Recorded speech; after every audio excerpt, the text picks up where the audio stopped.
Damas y caballeros, muy buenas noches. Bienvenidos a Fútbol Picante desde casa. Aquí estamos, como todos los días, con temas muy interesantes para analizar y para debatir con todos ustedes. Hoy, a nombre de José Ramón Fernández, Roberto Gómez Junco, Hugo Sánchez, sean ustedes bienvenidos. A 25 días, únicamente 25 días para la inauguración de la Liga MX, o el regreso del fútbol en México, la mayor parte de los equipos han despedido futbolistas, entrenadores y empleados. Y en general, la mayor parte han pedido préstamos bancarios urgentes. O regresamos o morimos, me dijo un dueño de club esta mañana con respecto a la situación económica de los equipos de la Liga MX, que es, obviamente, como muchas otras industrias, apremiante. Cruz Azul y sus problemas con el COVID-19. Futbolísticamente no estamos listos para enfrentar el sábado a los Pumas, dice Siboldi. Talavera aparentemente está o sigue en el radar de Pumas. El problema es un tema económico que está deteniendo la operación, para no variar. El Porto y el Tecatito aseguran prácticamente el título en Portugal. Hoy ganó el Porto y perdió el Benfica, así que la distancia se amplía y el Porto asegura el título en Portugal. Y también tendremos una entrevista interesante con Antonio Carlos Santos, que cree que Renato debe jugar en el América el próximo torneo. Vamos a escuchar sus razones. Y a 6 años del no era penal en el México-Holanda del 2014, preguntaremos si fue el revés más doloroso en la historia del fútbol mexicano. José Ramón, ¿cómo estás? Buenas noches, saludos, bienvenido. Hola David, buenas noches, ¿cómo estás? Me da mucho gusto saludarte a ti, a Roberto Gómez Junco y a Hugo Sánchez el día de hoy en Fútbol Picante. Un fútbol que tendremos bien picante porque hay muchas cosas que decir, interesantes sobre temas controvertidos, temas bajo el tapete, temas de valores, temas de muchas cosas. David, tú lo sabes. De acuerdo, José Ramón. Roberto Mazunco, ¿cómo está Roberto? Saludos, bienvenido, me da mucho gusto saludarte. Igualmente, David, muy buenas noches a todos. Hugo Sánchez, Hugo, ¿cómo estás? Hola David, buenas noches, igualmente saludos para todos. Bueno, ¿les parece bien si vamos rápidamente a un reporte de León Lecanda sobre el tema de Cruz Azul? Hoy hubo una conferencia de prensa y declaraciones interesantes tanto de Robert Dante Siboldi como de Jaime Ordiales, el director deportivo.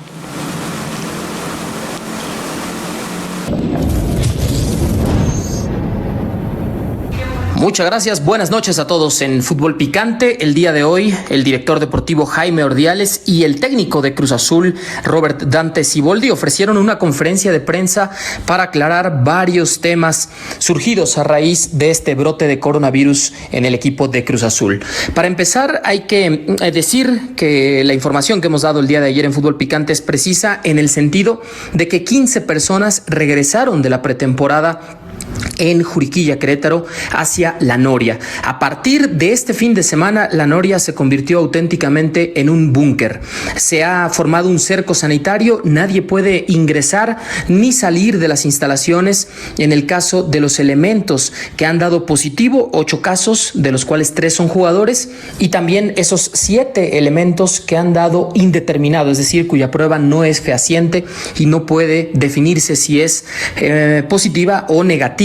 De estos 7 casos, uno de ellos, y lo confirmó él mismo, es el técnico Robert Dante Siboldi, caso indeterminado, y 4 más son jugadores. Han sido sometidos a nuevas pruebas el día de hoy, al igual que el resto del equipo que se quedó en la ciudad de Querétaro. Estos resultados serán dados a conocer al club el día miércoles y entonces se podrá definir cuáles son los siguientes pasos, sobre todo si su participación en el torneo de la Copa GNP por México continúa o no.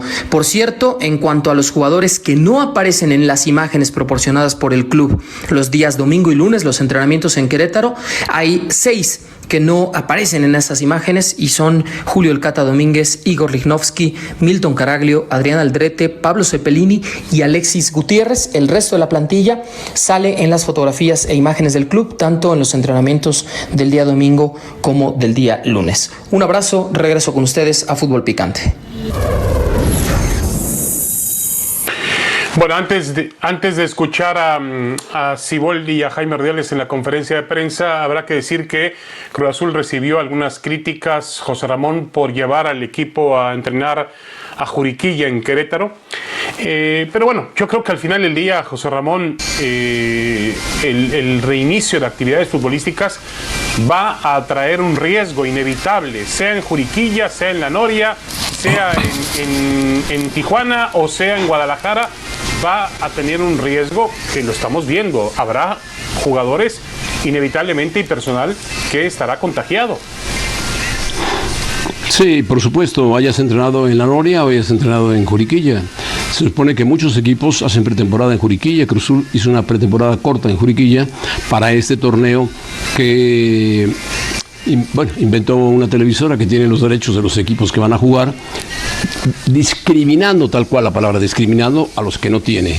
Y esos que hagan lo que quieran, que se rasquen con sus uñas, que se pinten una calabaza en la cabeza, pero Cruz Azul no puede jugar el sábado contra Pumas si tiene 7, 8 jugadores con COVID. El COVID no se recupera pues tendrá que en 10 hacerlo, días, en 15 días. Pues tendrá que hacerlo con novatos. Tendrá que hacerlo forzosamente. Tendrá que hacerlo con novatos porque hay un compromiso con la televisora, en este caso Televisa, que les obliga a jugar el torneo, a como dé lugar. Me pregunto por qué no se juega en el Estadio Azteca. ¿Por qué no se juega en el Estadio Azteca? Se juega en CU todo. Porque están cambiando el pasto, me parece, José Ramón. Están cambiando el pasto. Están cambiando el pasto. Pensaban que iba a haber muchos fútbol americano y resulta que tampoco va a haber fútbol americano. Pero bueno, todo se juega en CU, en el Estadio Jalisco y en el estadio de... No. En CU y en el Estadio Akron de las Chivas. Por eso, en el Estadio Akron y en CU. Pero... Correcto. Bueno, a mí me parece un torneo discriminatorio, porque los otros ahora tendrán que hacer su torneo por su parte. A lo mejor lo hacen en León, o lo hacen en Pachuca, lo hacen en Monterrey, donde sea, ¿no? O sea, da la impresión de que el fútbol está totalmente dividido. Está dividido, así lo muestran las últimas votaciones en cuanto a temas trascendentales. Vamos a escuchar enseguida, antes de escuchar el punto de vista de Roberto y de Hugo, tenemos las conferencias de prensa de Siboldi y también de Jaime Ordiales.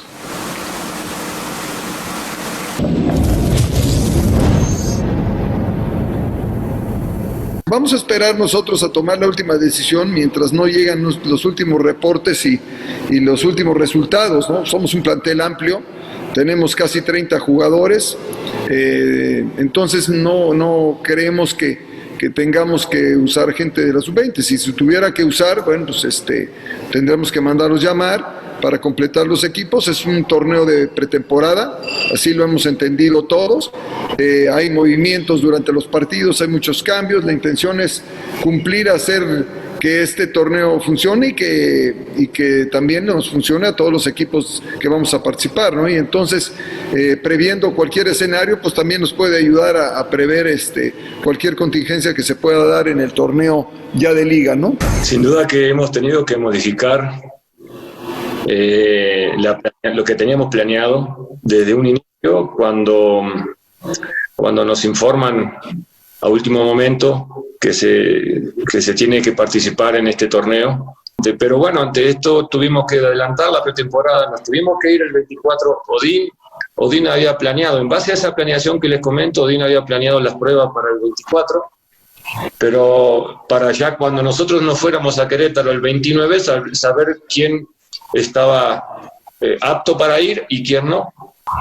Bueno, en este momento estamos divididos. Nuevamente un grupo se quedó en Querétaro, que dio lo negativo, y los que tuvimos que venir, aquí seguimos entrenando, seguimos el plan de trabajo, pero ahora ya no lo podemos hacer a una semana, tenemos que ir prácticamente día con día, porque el hecho de adelantar la pretemporada, también tuvimos que adelantar la intensidad de los trabajos, y realmente futbolísticamente, por decirlo de alguna manera, no estamos aptos todavía para encarar este torneo, es la realidad. Nos falta a nosotros más tiempo de preparación. Los muchachos lo están sintiendo, lo están soportando, pero están al límite. Pero pensando que queremos llegar lo mejor posible para disputar este torneo, porque tú sabes que el jugador y nosotros, los que estamos en esto, una vez que empieza el torneo, sea por las cucharitas o sea por lo que sea, lo queremos ganar. Entonces no te vas a medir, no te vas a cuidar. La dosificación, por supuesto, va a ser de parte de nosotros, tener la puntería exacta para no fallarle y que nadie se lastime. Pero la realidad es que no estamos más para jugar de 45 minutos, pero exageradamente.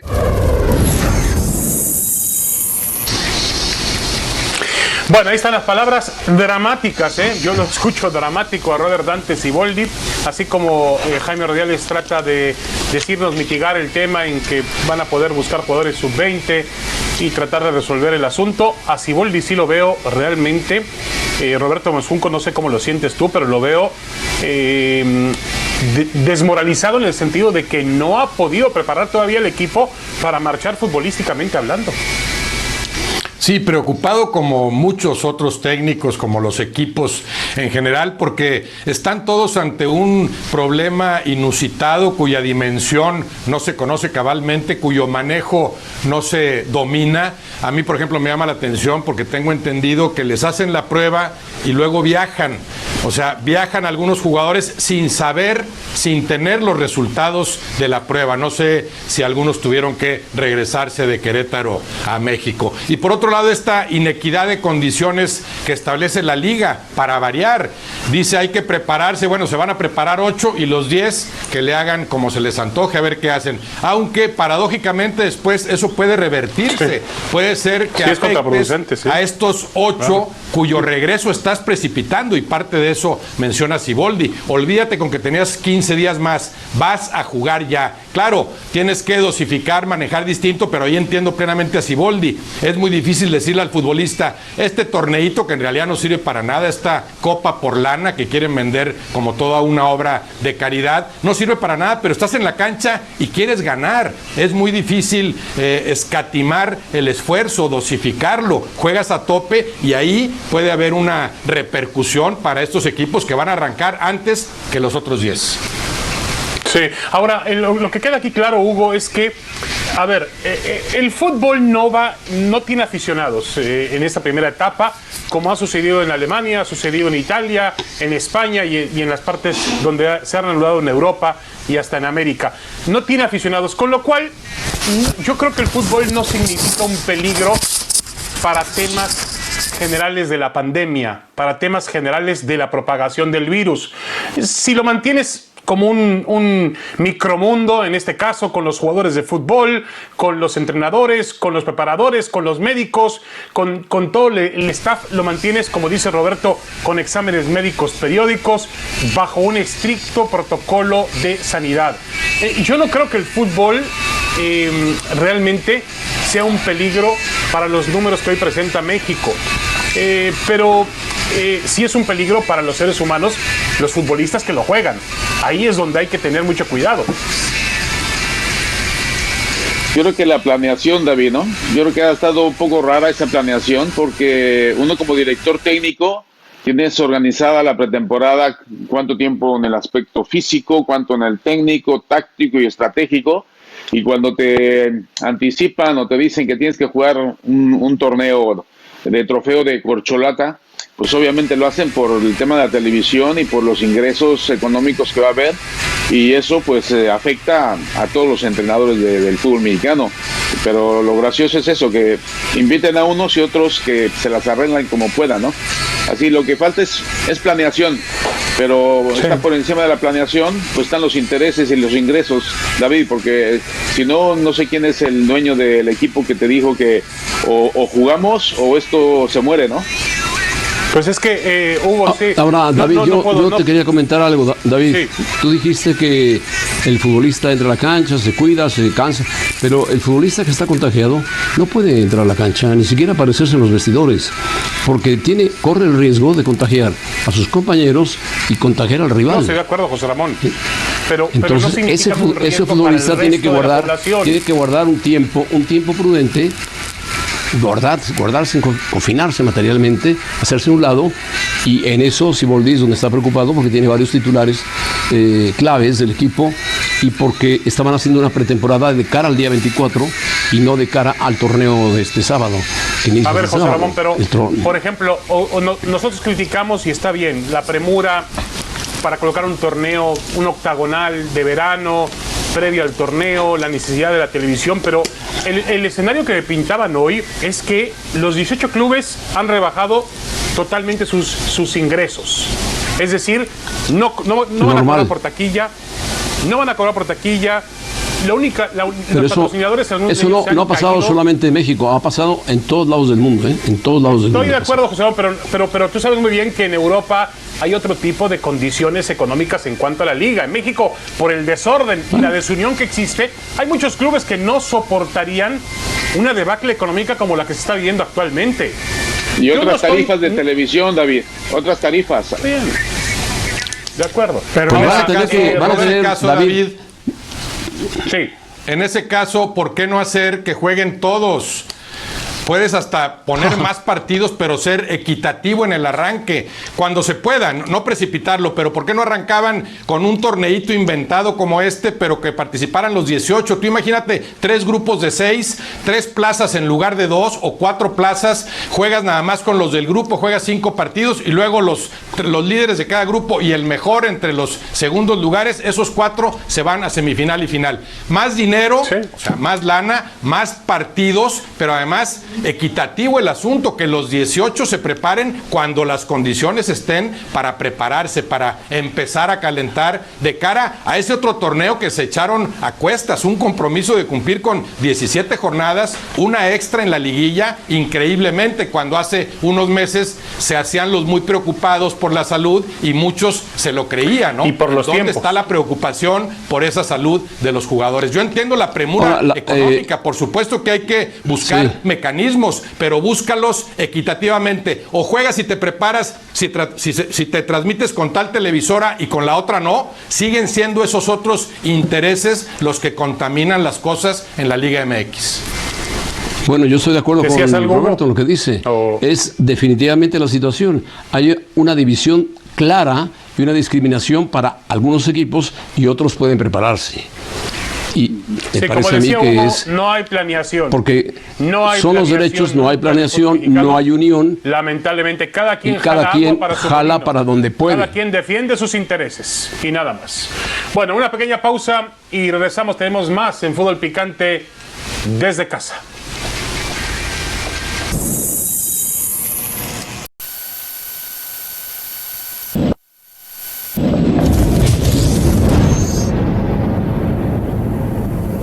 Yo llegué con miedo como todo jugador nuevo, pero me sentí inmediatamente en casa. Mis compañeros argentinos, que son con los que estoy más tiempo, me ayudaron mucho en todos los sentidos. Hablamos español, entonces es más fácil acercarte a ellos y preguntarles las cosas, pero bueno, ahora ya después de un año ya entiendo cómo funciona todo dentro de aquí.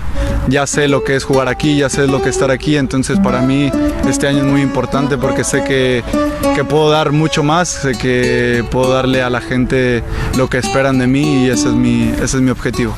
Tú quieres dejar el año pasado atrás, ¿no? Sí, totalmente.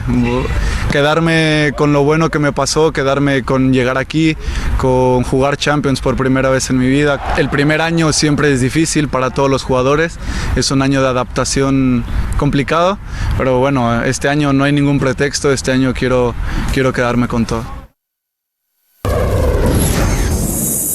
Jugador del América con respecto a su proceso de adaptación al fútbol holandés con el Ajax. Realmente, José Ramón, ¿será bueno, será regular el año que tuvo Edson Álvarez? En general, hay que decirlo así, aunque el Ajax es un equipo que siempre vende muchos futbolistas, esta vez no fue la excepción. Este año no se compara con el anterior, este año no fue totalmente exitoso para el famoso equipo de Ámsterdam. No, lamentablemente fue eliminado de la Champions, pero llegó a jugar muy bien el equipo del Ajax cuando eliminó al Madrid, cuando le metió 4 goles al Madrid en el Bernabéu. Tenía jugadores maravillosos, Van de Beek en el medio campo, tenía a este chico que acaban de... a De Jong, que vendieron al Barcelona, tenía a este otro jugador... A Van Dijk. A Van Dijk. No, Van Dijk que se fue a la Juventus, y tenían unos delanteros muy peligrosos, muy buenos. El Ajax tenía un equipo de fútbol excelente, el técnico era muy bueno, jugaba muy bien al fútbol, jugaba muy bonito el fútbol, pero pues el Ajax llegó a un tope y lo tuvo con el Tottenham. Cuando mejor estaba, el Tottenham le empata el partido y lo elimina en la casa de los holandeses, pero fue uno de los equipos animadores del torneo de la Champions anterior. Es indudable que el Ajax estaba para cualquier cosa. Lo que sucedió es que fue eliminado y se acabó la magia de ese equipo del Ajax. Y referente al mexicano, poco a poco se fue integrando. Al principio las críticas de De Boer, el hermano de Frank De Boer,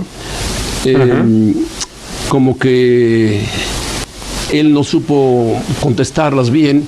Tenía que haberse tranquilizado, saber el rango que tiene el chico o el manager de Boer y meterse en el fútbol que él sabe, apoyarse muy bien Tagliafico, en los jugadores argentinos que tiene el Ajax, que son buenos jugadores y que tiene buenos internacionales. Es parte de la selección holandesa y parte de otros equipos que son selecciones nacionales de sus países. Sí. Hugo, habla de cierto temor Edson Álvarez cuando llegó a Holanda. ¿Es normal? El primer año de adaptación suele ser complicado. ¿Es tan abrupto el cambio de lo que encuentran en México a lo que encuentran en el fútbol de Europa? Pues dependiendo de la experiencia que haya tenido anteriormente, David, si tuviste partidos previos a llegar a Holanda en Europa con la selección o con las fuerzas básicas y ya sabes de lo que se trata, pues no tendrás ese temor o ese miedo o ese nerviosismo. Cuando se tiene miedo o temor es a lo desconocido. Entonces, si nunca había ido a Europa, pues obviamente, pues sí, vas a un mundo nuevo. Pero afortunadamente, en mi caso, por ejemplo, yo desde los 14 años en la selección preolímpica, previo a los Juegos Olímpicos de Montreal, tuve 80 partidos internacionales de experiencia sin ser profesional. Y ya cuando me hice profesional tenía ya 80 partidos en mi espalda y había ido a torneos de Cannes, de Toulon y había conocido ese mundo. Y sabía que Europa es donde se concentraba el mejor fútbol del mundo y dije, aquí quiero venir a jugar. Entonces yo ya tenía la idea clara de triunfar en Europa porque conoces. Lo desconocido siempre te va a dar miedo, pero si lo conoces, absolutamente no hay nada de miedo ni nerviosismo. Hay seguridad de que vas a triunfar. Y ojalá que Edson, pues no nada más Edson, sino muchos equipos en el mundo, pues quieren olvidar este año, el año de la pandemia, ¿no?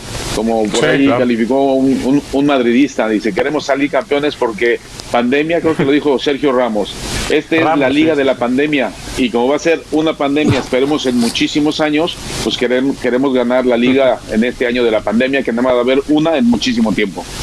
Sí, que pero además Hugo y David cancelaron la liga, Hugo, ¿no? Sí. David, además está el idioma de por medio. Hugo llegó al fútbol español y se hablaba con todo el mundo. Llega al fútbol holandés y tiene que hablarse con los argentinos porque de por sí entender el idioma holandés es bien complicado, bien difícil. Pues tardas por lo menos cuatro años en adaptarte. Bueno, a veces José Ramón puede ser una ventaja, no entender qué dicen de ti, no entender las críticas. No. Enfocarte nada más en el juego. Te lo platican y el técnico tiene que comunicarse contigo. Y el técnico del equipo del Ajax es muy estricto. No, de acuerdo. Y Roberto, las críticas en el caso de Edson llegaron desde el mismo club, es decir, de un integrante del cuerpo técnico de equipos juveniles del propio Ajax. Ahí llegó la crítica para Edson Álvarez.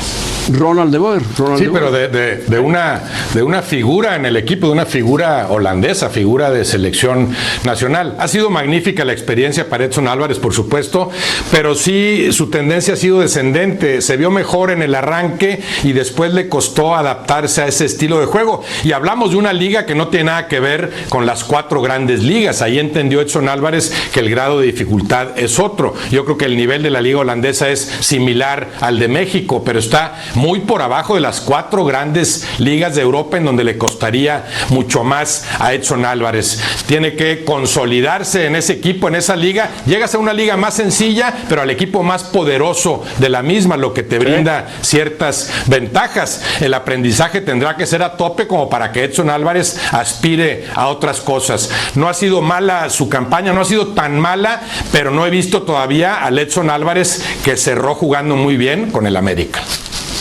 No, y además un equipo, como tú dices, Roberto, de una liga que si bien puedes tener dudas de ella, pero el Ajax es un equipo histórico para el fútbol europeo. ¿Qué un pasó? equipo que además suele producir buenos jugadores y además un equipo que suele vender bien, suele alimentar a los grandes de Europa y todavía se da el tiempo, No, y David, como lo hizo el torneo anterior, juegan bien, de mantenerse competitivo en los Champions.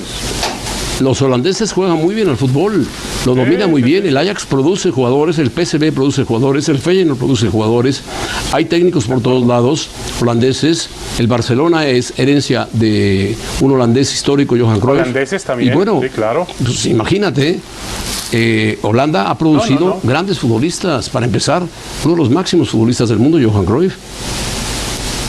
Sí, de acuerdo.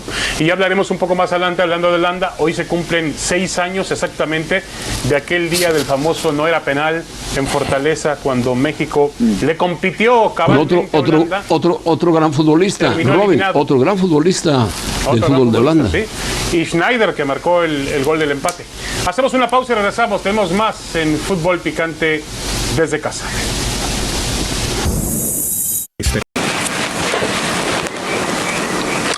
Bueno, en las últimas horas han existido muchos movimientos y también muchos rumores con respecto a los porteros. Los movimientos que ya están confirmados, obviamente, es el pase de Jonathan Orozco, que va de Santos al conjunto de Tijuana. Anteriormente, Hugo González terminó su préstamo en Necaxa y va con Rayados de el Monterrey, regresa a su equipo. Y Alfredo Talavera, que se mantiene ahí en la disyuntiva de dejar o no dejar Toluca. Aparentemente hay una oferta de la MLS. Y aparentemente también hay un interés muy cercano del equipo de los Pumas de la universidad. Vamos a escuchar a Osvaldo Sánchez, aquel... Bueno, no, yo no creo que sea falso, José Ramón. Yo creo que Pumas sondeó por Talavera y le interesaría tener un portero de la experiencia de Talavera. El problema en Pumas es el dinero. Vamos a escuchar rápidamente a Osvaldo y enseguida regresamos para platicar sobre este tema.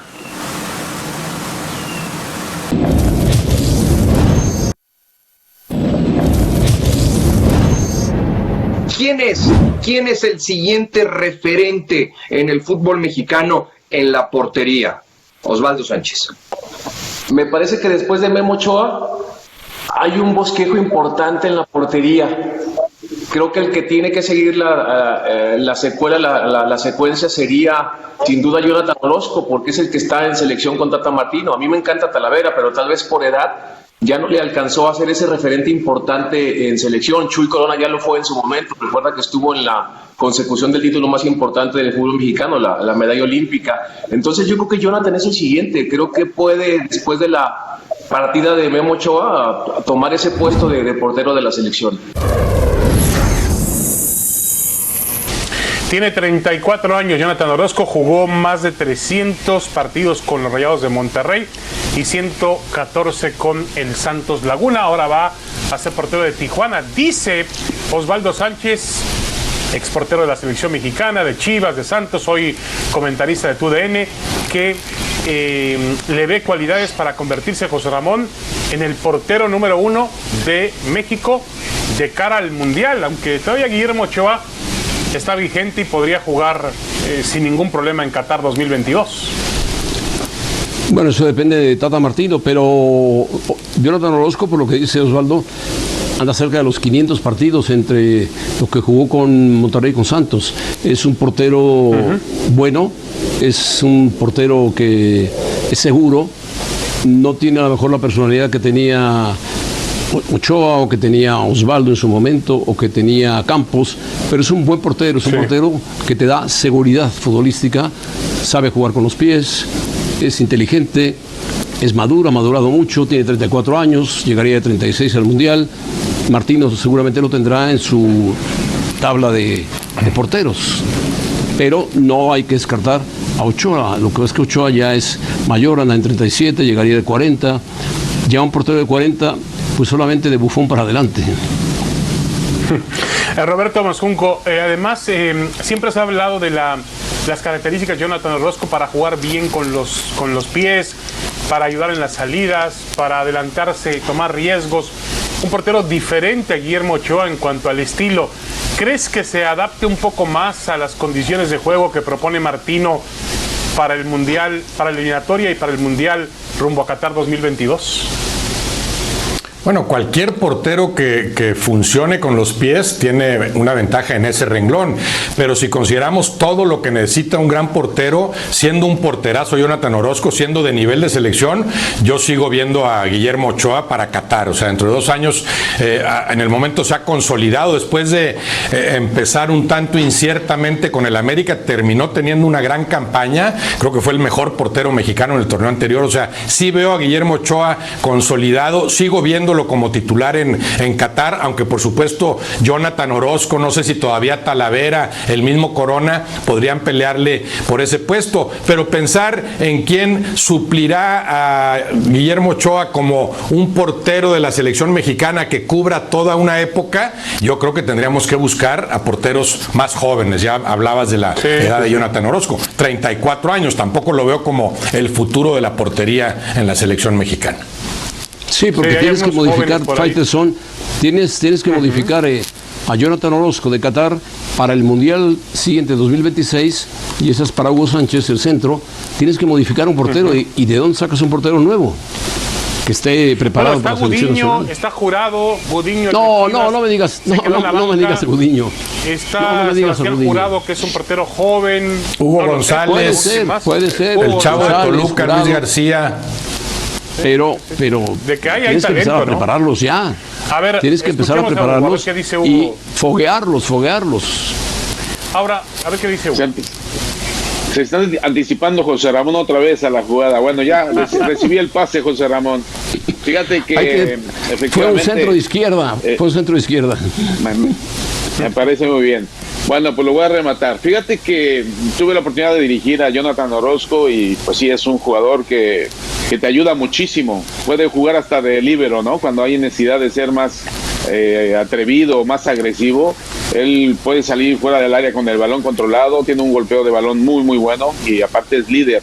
Esa experiencia que ha adquirido durante todos sus años pues le ha ayudado a tener esa seguridad y obviamente pues no hay que jubilar todavía a los porteros que ya mencionó Roberto, ¿no? El mismo Memo, el mismo pues Talavera, que está Pumas ahí queriendo tener una competencia. Corona, obviamente, o sea, todavía la portería es un puesto, como bien saben, ahí está Oscar el Conejo Pérez, ¿se acuerdan? Se retiró que a los 41, 42, algo así, ¿no? Así que es un puesto donde más bien es de seguridad, más bien es de que el entrenador se sienta confiado, tranquilo y seguro de saber que tienes a un portero ahí con todas las garantías y si encima te sabe jugar muy bien con el balón y te puede mandar un pase largo para hacer un contragolpe, ojo que la modernidad se está dando y Jonathan para eso es un portero muy moderno. Sí, de acuerdo. Bueno, y ya que estamos en este tema, el asunto de Talavera en Pumas. A ver, lo que yo sabía es que Pumas estaba obviamente buscando un portero. Se habló primero del uruguayo Martín Campaña, que está en el Independiente de Argentina. Se habló también obviamente de Gudiño en su momento, pero parece que Chivas dijo no lo queremos ni prestarlo ni venderlo. Y entonces se habla ahora de Alfredo Talavera. El problema es que el sueldo de Talavera es uno de los sueldos más respetables que hay en el Toluca. Y la situación económica de Pumas, el más respetable, Faitelson, el más respetable. Yo estoy seguro que Talavera es el que más gana. Muy bollante, que digamos, ¿eh? No, en Pumas no es bollante, por supuesto, y trataron de hacer un esfuerzo por el uruguayo Campaña, pero aparentemente Independiente quería el pago directo, $3 millones, y Pumas buscó y no encontró la posibilidad de tener ese dinero. Entonces por eso está volteando a otro tipo de portero, en este caso Talavera, que ya tiene tiempo, que quiere salir del Toluca y que podría encajar muy bien en Pumas. Podría encajar muy bien, es un veterano. Pero podría, no sé si Saldívar se quedaría o Saldívar saldría, no lo sé. Sí. Ahora, Roberto, tú lo ves, obviamente Talavera llega para ser titular, pero tú ves la llegada de Talavera a Pumas, si es que llega a los 37 años, como una manera de presionar un poco a Alfredo Saldívar para ver si Saldívar termina dando el do de pecho como portero de Pumas. Sí, pero por un lado sí, pero por el otro no contratas a Talavera para competir con el otro, lo contratas para jugar. Sería un portero muy caro como para decir en la competencia perdiste y va a parar Saldívar, aunque se ve también muy difícil esa posibilidad. Sí creo que Talavera es portero de otro nivel. No se entendería mucho, como bien lo mencionas, en el aspecto económico. Si los Pumas dan la impresión de que han tenido que abaratarse, como han tenido que hacerlo y tendrán que hacerlo muchos otros equipos, aquí habría una incongruencia en ese sentido. O sea, Talavera les costaría más quizá que los 3 jugadores de los que ya se desprendieron en cuanto a sueldo que tendría que seguir percibiendo. Pero en términos futbolísticos, por supuesto que sería una ganancia evidente para la portería de los Pumas. Sí. Bueno, Malcorra que salió más de Pumas, ya se fue, ya está en el Atlas, Malcorra. Al Atlas. Sí, está en el Atlas, correcto. Ahora, el tema de Jonathan Orozco, nada más para redondearlo, Hugo, desde Tijuana, ¿tú le ves menos posibilidades? Yo creo que esos tiempos se terminaron ya en México, no hay una cuestión de mediática de jugar en Chivas o jugar en América o jugar en Pumas o en Cruz Azul o en los equipos de Monterrey, pero al hacer un equipo como Tijuana, ¿puede ser que de alguna u otra forma pierda bonos Jonathan Orozco en su camino, lo que decía Osvaldo, de convertirse en el portero de la selección? No creo.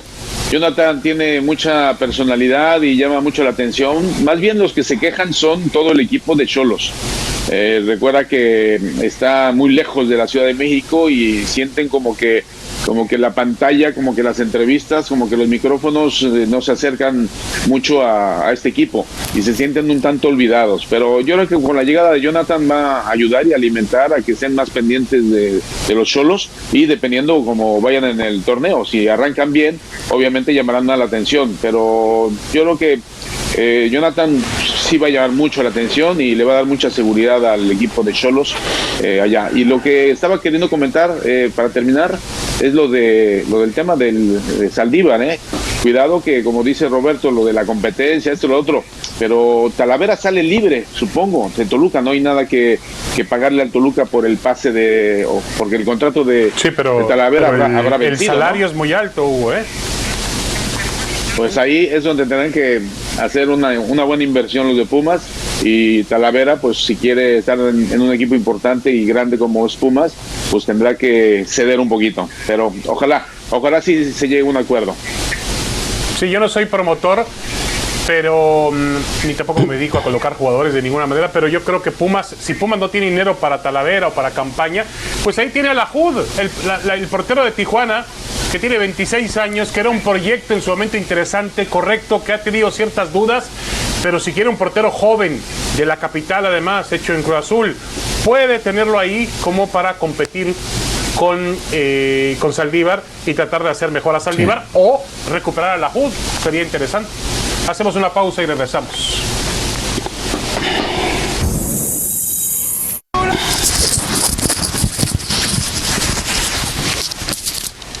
Vamos con nuestro top 5 de goles y empezamos en la FA Cup, en la ronda de los octavos de final, en el Norwich, el equipo del Manchester United logrando su pase en tiempo extra con un gol de Harry Maguire, pero el gol es de Todd Cantwell, jugador del Norwich, que va por el centro y fulminante disparo de derecha, lo envía al fondo y marca la prórroga en este partido. Número 4, vámonos a Pamplona. El gol de Maguire es un gol muy simple el gol de Maguire. Sí, de acuerdo. En Pamplona, el Osasuna vence al Leganés de Aguirre al minuto 8. Vean este gol. El centro por la izquierda y Enric Gallego se tira una media tijera al estilo Hugo Sánchez. Fantástica, muy buena. Pero esa fue antiestética, David. Bueno, y vámonos al gol de Yago Aspas, José Ramón, aprovechando la barrera. Puede valer para el campeonato este gol, puede valer para el título. Qué inteligente Aspas, ¿no? Sí, la barrera la coloca Ter Stegen, brincan los de la barrera y le pasa muy cerca a Griezmann, pero Iago Aspas le da una curva a la pelota y la mete, y Ter Stegen no puede llegar, no llega. De Javier Avilés, golazo también, sí. Golazo, lo metió en el ángulo prácticamente Roberto. Y de ahí vamos, Roberto. Vamos a ir al número 1, que es la gran jugada del fin de semana. y una de las mejores también de la historia, ¿no? El taconazo de Benzema, Sí. Roberto. Sí, la Qué conexión talento, del cabezazo de Sergio Ramos, Benzema, y luego define Casemiro, pero lo que vale en el gol evidentemente es la genialidad de Benzema, además de la capacidad técnica, por supuesto, para hacer eso. José Pero Ramón, además Benzema lo comparaban con un da un taconazo, taconazo, de Guti, ¿te acuerdas? Sí, pero este es diferente. Da un taconazo haciéndole túnel al jugador rival del Español de Barcelona y después llega el que menos esperas, Casemiro, el hombre de contención del Madrid, a rematar y empujar la pelota. Después el Madrid se dedica a defender el resultado, a buscar el segundo gol. El Español está en puestos de descenso dramáticamente, un equipo histórico del fútbol de España, junto a Leganés y junto a... ¿Cuál es el otro? El Mallorca. Leganés, Español y Mallorca. El Celta de Vigo se fue porque arriba. El Celta de Vigo pegó un salto, el Granada también está un poco más arriba. Están tres, Leganés, el Español de Barcelona y Mallorca. Bueno, hablaremos de Leganés en el siguiente bloque. Ahí estaba la doble programación que tenemos este martes por la Serie A de Italia. Obviamente la Juventus de un lado y del otro Lazio, que está persiguiendo a la Juve. Una pausa y regresamos.